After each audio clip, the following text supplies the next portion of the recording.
Hello, नमस्कार दोस्तों। चलिए आज हम लोग एलटी प्रोटोकॉल टेस्टिंग के पार्ट 36 को कंटिन्यू करते हैं। अगर आपने मेरे पिछले वीडियो में गया होगा तो ओरेन के बारे में हम लोग ने डिस्कशन किया था कि ओरेन क्या है, ओरेन के कौन कौन से इंटरफेस होते हैं और ओरेन ई2 इंटरफेस क्या होते हैं। तो बहुत सारा डिस्कशन ऑलरेडी हम लोग ओरेन के बारे में किया है, क्योंकि अभी जो इंटरव्यू में हम लोग एलटी प्रोटोकॉल टेस्टिंग या प्रोटोकॉल टेस्टिंग के लिए किसी भी प्रोटोकॉल टेस्टिंग के लिए अभी जा रहे हैं, तो बहुत सारे क्वेश्चन अब 5G और ओरेन से क्वेश्चन जो आ रहे हैं। तो एक इम्पॉर्टेंट टॉपिक इसमें भी आता है कि रिक के बारे में, मीन्स रैन इंटेलिजेंट कंट्रोल के बारे में एक टॉपिक हर जगह पूछे जा रहे हैं इंटरव्यू में। रिक है क्या, रिक से फ़ायदे क्या हैं, क्या क्या बेनिफिट्स होता है, तो इसके बारे में हम लोग डिस्कशन कर लेते हैं। को आपको इंटरव्यू और पॉइंट ऑफ व्यू से भी आपको बहुत सारे इसमें टॉपिक्स आपके क्लियर हो जाएंगे। ये बेसिक है जो आप, क्योंकि अपने इंडिया में तो 5G और ओरेन के बारे में अभी डिस्कशन सभी को नहीं मालूम है। तो क्या होता है कि सभी इसका और बेसिक्स अगर आपको मालूम है, एटलीस्ट बेसिक आपको मालूम होना चाहिए कि ओरेन क्या है, ओरेन पे किस तरह के काम होता है, कौन कौन से इंटरफेस होते हैं और ओरेन करने से क्या फ़ायदा है। कुछ इंपॉर्टेंट टॉपिक्स हैं जो हम लोग को क्लियर करने हैं। तो ये देखेंगे यहाँ पे रिक का आर्किटेक्चर, अगर मैं दिखाऊँ यहाँ पे रिक का आर्किटेक्चर, तो यहाँ पे देख सकते हैं एसोमो के अंदर में एक नन आरटी रिक है और एक दूसरा है जो उसका इंटरफेस जो होता है, A1 इंटरफेस जो होता है, उसको कनेक्टिविटी होती है नियर आरटी रिक्स में। तो ये दो तरह के इंटरफेस होते हैं यहाँ पे। तो अगर ओरेन के बारे में हम लोग क्लियर आसानी से समझना चाहें तो ओरेन के दो रिक होते हैं, एक नन आरटी रिक होता है और एक नियर आरटी रिक होता है। इसमें क्या होता है कि नन आरटी रिक जो होता है वो एसोमो के साथ में होता है, सर्विस मैनेजमेंट और स्टेशन के साथ में होता है, और एक नियर आरटी रिक जो होता है यहाँ पे शो किया गया है, जो इसके पॉलिसी और गाइडेंस के लिए एक ओपन इंटरफेस X2X ऐप्स, एक ओपन इंटरफेस के थ्रू वो कनेक्टिविटी होती है। वो बारे में डिस्कशन हम लोग बाद में करेंगे। ऑलरेडी हमने बहुत सारे डिस्कशन की E2 इंटरफेस के बारे में मैंने किया है और A1 F1 इंटरफेस के बारे में किया। वो इंटरफेस के बारे में हम लोग डिस्कशन बाद में करेंगे। ये ऑलरेडी आप पिछले स्लाइड्स में जाके आप वहाँ से देख सकते हैं। ये है रिक के बारे में। तो रिक का आर्किटेक्चर इस तरह से आपको दिखाई देगा। तो चलिए हम लोग थोड़ा थ्योरेटिकल समझ लेते हैं, उसके बाद यहाँ पे अच्छी तरह से समझ में आपको आएगा। तो ये बताऊँ कि मैं कि what problem does RIC solve, means problem solve क्या करेगा रिक। क्या करेगा RIC? Helps mobile operator reduce both infrastructure and operational cost, improve network performance and increase business agility. It's also help the build new revenue stream with the personalized service, network slicing and indoor location tracking capability. अब इसमें क्या होगा, रिक क्या हो कि अभी आप अगर मेरे पिछले स्लाइड्स में जाएंगे तो ओपन रैन का बेनिफिट्स क्या था उसके बारे में मैंने दिखाया था।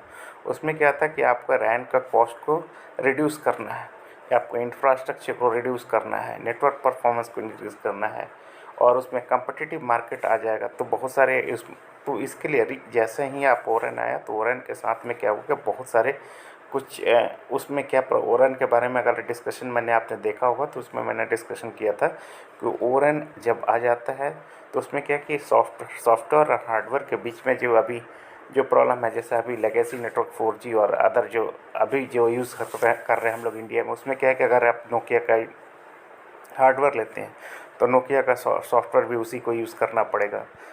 तो इससे क्या होता था कि मार्केट में आपको ये कंपटीशन नहीं हो जाता था, आपको एक ही वेंडर पे डिपेंड होना पड़ता था। तो लेकिन क्या हुआ यहाँ पे अगर बात करते हैं तो ओरेन में क्या होगा कि आप किसी भी कंपनी से आप हार्डवेयर खरीद लो और सॉफ्टवेयर कोई भी आप खरीद लो और वहाँ पे आपको उसको कनेक्ट आप उसको इंटरफेस करा सकते हैं।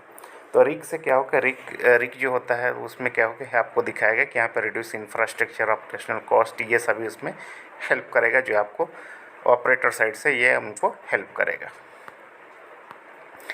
अब रिक होता क्या? रिक क्या होता है कि एक इंटेलिजेंट कंट्रोलर है। RIC is a RAN intelligent controller, is a central software component of the open RAN architecture. एक सॉफ्टवेयर कंपोनेंट है रैन आर्किटेक्चर का और it is a key element in the management of 5G network in functions like network slicing, high bandwidth, low latency application and many more. तो बहुत सारे काम में इसको रैन को यूज़ करते हैं, जैसे नेटवर्क स्लाइसिंग हो गया, फंक्शंस जैसे हाई बैंडविड्थ हुआ, लो लेटेंसी एप्लीकेशंस हुआ, तो उनमें ये काम आएगा। इसके साथ साथ क्या करेगा, RIC is also responsible for all RAN operation and optimization procedure like radio connection management, mobility management, quality of service management, interface management and radio resource management.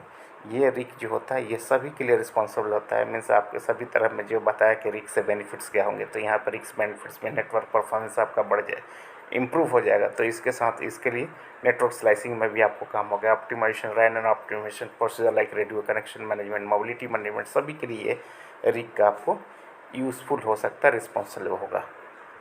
Okay, तो ऑलरेडी मैंने बताया कि दो टाइप के रिक होते हैं, एक हो गया नॉन रियल टाइम रिक और एक नियर रियल टाइम रिक।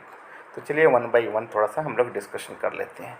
ये जो टॉपिक्स है थोड़ा सा मैं इसमें डिस्कशन ज़्यादा नहीं कर रहा हूँ, नेक्स्ट वीडियो में अगर आता हूँ तो वन बाय वन टॉपिक्स हम लोग बात करते हैं। नॉन रियल टाइम रिक के बारे में, रियल टाइम के रिक के बारे में, उससे इंटरफेस कैसे होते हैं, कैसी कनेक्टिविटी होती है।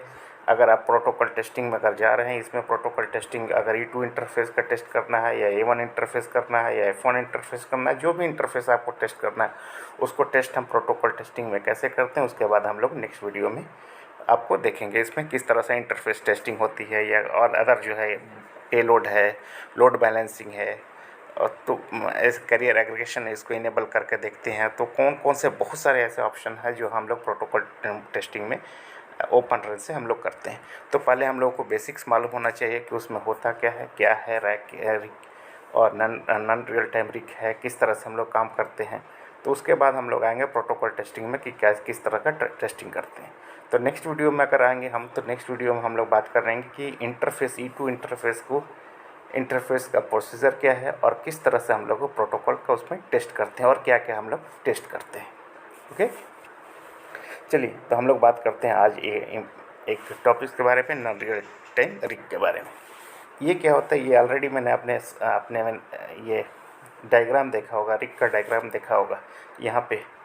तो ये डायग्राम देखा होगा, तो यहाँ पे ऑलरेडी आपको दिखाई दे रहा है कि ये पूरा कॉलम जो दिखाई दे SMO, उसके बीच में यहाँ में नॉन आर्टेरिक फ्रेम वर्क दिया हुआ है। तो सेम वही लिखा हुआ है यहाँ पे। अगर बात करते हैं non real time RAN intelligent controller is the functionally internal to the SMO के अंदर में इंटरनली होता है in ORN15 architecture that provides the A1 interface to the near real time RIC. इसका जो ऑलरेडी आर्किटेक्चर मैं दिखाया तो SMO के बेस वो नियर रियल टाइम रिक इंटरनली जो होता है और उसको A1 इंटरफेस से आपको कनेक्टिविटी होती है नियर रियल टाइम रिक को। ये क्लियर हो गया। The non-real-time RIC operates from within the RIC service management orchestration SMA platform, so it handles life cycle management for the all network element, configuration management, and many other essential functions. मैं बोला हूँ कि अगर आपने बताया कि वो क्या करता है, रिक जो होते हैं बहुत सारे life cycle management, network elements को कॉन्फ़िगरेशन मैनेजमेंट, जितना पार्ट होता है वहाँ पे ये नॉन रियल टाइम रिक जो होता है वो टेक केयर करता है, ये हैंडल करता है। Non real time RIC optimize RAN function by providing policy based guidance, model management, enrichment information to the near real time RIC function. ये थोड़ा सा आप केवल बस ये समझ लो आप इसमें कि ऐसे कि क्या होता है, कौन कौन से फंक्शन प्रोवाइड करते हैं और क्या क्या कौन कौन से नॉन रियल टाइम रिक का काम क्या है, ये इसकी कनेक्टिविटी कैसी होती है, उसका इंटरफेस किससे होता है, A1 इंटरफेस होता है। तो ये सारे बेसिक क्वेश्चंस अभी पूछे जाते हैं। अगर आप प्रोटोकॉल टेस्टिंग आप ORN में शो कर रहे हो तो बहुत सारे टॉपिक्स हैं जो हम लोग बाद में डिस्कशन करेंगे ORN के बारे में। अब दूसरा देखते हैं नॉन रियल टाइम रिक। नॉन रियल टाइम रिक क्या है, तो मैंने नॉन रियल टाइम रिक आपने देखा होगा, तो उसमें रियल टाइम रिक इन्फॉर्मेशन आपने पिछले स्लाइड्स में देखा होगा। अगर E2 इंटरफेस के बारे में अगर आपने देखा होगा तो ये टॉपिक्स आपको अच्छी तरह से क्लियर हो जाएंगे। ओके, नियर रियल टाइम रिक जो कनेक्टिविटी होती है उसको एक अपर लेयर के बात करें, अगर आर्किटेक्चर में देख रहे होंगे तो वहाँ पे नॉन रियल टाइम रिक से जो A1 इंटरफेस से थ्रू कनेक्टेड है, और नियर रियल टाइम रिक जो होता है E2 नोड फंक्शन से कनेक्टेड होता है जो E2 इंटरफेस के थ्रू होता है। ओके, तो ये सेम वही लिखा हुआ है। अगर पिछले वाले स्लाइड्स में वीडियो में जाएंगे तो आपको वहाँ से दिखाई देगा, इसमें लिखा हुआ कि near real time RIC is a logical function that enable near real time control and optimization of the E2 node function. E2 node function means क्या हो गया कि इसको E2 nodes means E node B, G node B, XNB CU CP, GNB CU UP, and और G node B D U. इसको जब E2 interface की बात करेंगे हम लोग, तो E2 इंटरफेस की कनेक्टिविटी E2 नोड्स से जो होती है, सॉरी E2 नोड्स की जो connectivity near real time rig से होती है, उसमें एक E2 इंटरफेस यूज़ किया जाता है। तो उसका डायग्राम अगर 4G में E2 नोड्स की बात करें तो हम लोग E नोड भी बोलेंगे, 5G में G नोड भी, और अदर जो भी है 4G+5 ऐसे NS के लिए तो डिफरेंट E2 नोड्स होते हैं।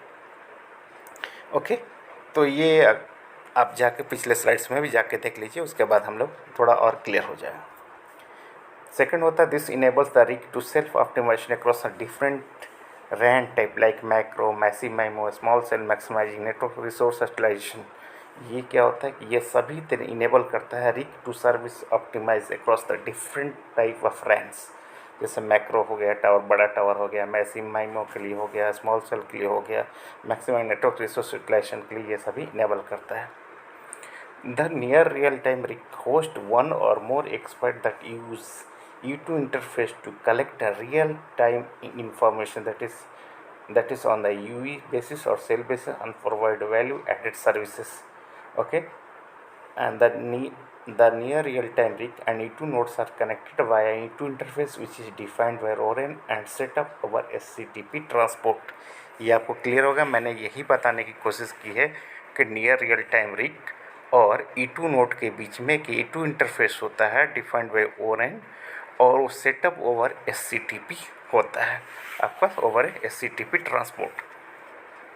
तो जब हम E2 नोड्स, तो आपको मालूम होंगे E2 नोड्स को डिफरेंट तरह के हो सकते हैं। आपको E नोड भी हो सकते हैं, G नोड भी हो सकते हैं, G नोड भी DU हो सकता है, G नोड भी CUCP हो सकता है, G नोड भी CUE फोकस हो सकता है, और ये डिफरेंट टाइप ऑफ टेस्टिंग होता है। जैसे नियर रियल टाइम रिग जो है उसके फंक्शनल बिहेवियर्स जो होते हैं वो किस तरह से, उसमें बहुत जैसे E2 सेटअप रिक्वेस्ट है, सेटअप रिस्पॉन्स है, उसके बाद एरर इंडिकेशन है, उसमें बहुत सारे टेस्ट हम लोग यहाँ पे कर सकते हैं।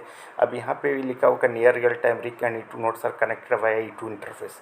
तो E2 इंटरफेस क्या होता है, उसके E2 इंटरफेस को कैसे, E2 लिंक को कैसे आप करते हैं हम लोग, E2 लिंक SCTP का चेक कैसे करेंगे, SCTP किस तरह से कनेक्टिविटी होगी। तो बहुत सारे टेस्ट केस यहाँ पे हम लोग बना सकते हैं, जैसे नियर रियल टाइम रिग के through in open run cases में। तो ये थोड़ा सा बेसिक अंडरस्टैंडिंग था इसमें कि नियर रियल टाइम रिग क्या है, नन RT रिग क्या होता है। तो अगर ये समझ चुके हैं तो नेक्स्ट वीडियो में हम लोग आएंगे। अगर कुछ कन्फ्यूजन है तो हम लोग क्लियर करेंगे 1 by 1 उसको, हर टॉपिक से। और नेक्स्ट वीडियो में हम आएंगे तो कुछ ORAN से रिलेटेड जो भी टॉपिक्स है, जो अभी हाल में जो टेस्टिंग किए जा रहे हैं ORAN पे, उसके बारे में हम लोग थोड़ा सा डिस्कशन करते हैं। अगर ये टॉपिक्स आपको अच्छा लगा तो प्लीज़ सब्सक्राइब करते रहिए मेरे चैनल को, आपको बहुत सारी अच्छी वीडियो देते रहूँगा मैं। Thank you so much.